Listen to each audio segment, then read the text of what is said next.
Hello and welcome to the Parts Innovations channel, where we give you quick action-based tips to improve your parts businesses.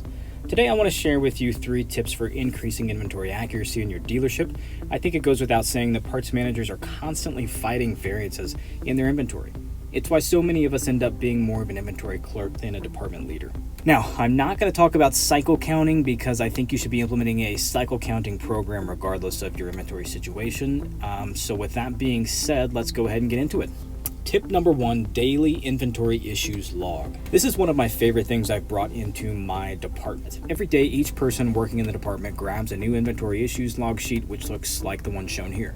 At the end of the day, everyone turns them into me so that I can review them all at once. The benefit here is that when you schedule a time of day to review these, you're allowing yourself to focus on just that task. When your team brings you inventory issues throughout the day, your focus is always diverted and you stand to make a couple mistakes along the way. This log is a great way to aggregate all of those discrepancies your team finds throughout the day and collect them into one report to be sorted through. It's also going to show you which of your team members aren't checking stock when pulling parts. If you don't get a log from someone, there could be an issue there in itself. As for the log, it's very simple. Most pick tickets have on-hand quantities listed along with the amount that needs to be pulled.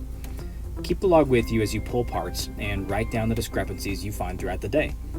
Part number, computer on hand, actual on hand, bin location, and any notes. Daily management of these logs is going to drastically increase your inventory accuracy of your most sold items. So tip number 2 is assign a leader in the warehouse. This is especially important for larger operations. Assigning a warehouse manager or a warehouse lead who understands your inventory management philosophy will change your business. You can't always be putting out fires. Assigning a leader in the warehouse allows you to pass that torch on to someone who you trust to handle it for you. This way you can meet with them weekly or daily to review issues and help solve them. Let's take a look at the 4 quadrants of time management here, for example. We want to stay in the top right quadrant, which is the productivity quadrant. Most parts managers stay in the crisis quadrant. It's the first one we see listed. Everything is always urgent and there's never any time for sustained focus. We also love to be in distraction mode because busyness feels productive. Notice walk-ins is part of the distraction quadrant. Naming a lead in your warehouse can field those distractions and monitor the warehouse productivity for you is going to get you closer to the productivity quadrant, which is where you want to spend about 75% of your very valuable time. Now, a warehouse lead should do most of the following. Manage warehouse employees, manage to the outlined processes set by you in the warehouse, monitor KPIs related to cycle time effectiveness, ensure accuracy of parts pulled and stocked, take over scheduling and routes for the warehouse staff and parts drivers, ensure cycle counts are completed and turned in, report to you any issues that they don't have the authority to solve or need help with on a scheduled basis. That brings us to tip number 3, which is measure only what matters. What you measure is incredibly important when it comes to improving your inventory accuracy. For example, can you think of the different KPIs you're tracking related to inventory accuracy? For some of us, the answer is just flat out no, because there's just no measurement happening. But in order to know if what we're doing is improving and to know that we're focusing our efforts in the right direction, we need to measure our efforts every single day. Have you ever heard the saying, what gets measured gets improved? That principle applies here. Determine what you need to improve on. Do you have a high inventory shrinkage? Build a KPI for it and a plan to correct it. Does it take too long to receive parts in the morning? Build a KPI for it and make a plan to correct it. Is your team constantly pulling the wrong parts and sending them out to customers? Build a KPI for it and make a plan to correct it.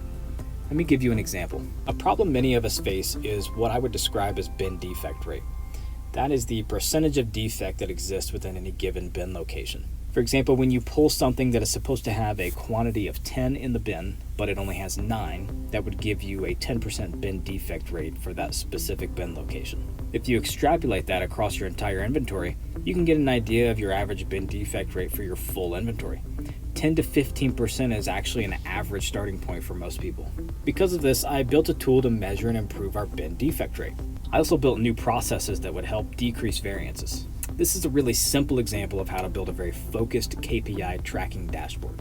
Obviously, you can get more in depth here, but as you can see, I want to see the number of parts counted and how many variances were marked down. From there, I can calculate my bin defect rate versus the goal I'm shooting for. I know that my delta in this scenario is about 9%, so I need to ensure my plans are solid to lower that number. Below that, I want to see who is counting the most amount of parts and holding up their end of the bargain to increase our accuracy. If Joe is counting hundreds more than Joe 3, there might be an issue there. That is all I've got today. I hope this gave you a few ideas or valuable insights, and as always, please reach out if you need any help with implementing these things. I'm always available. JScott at partsinnovations.com.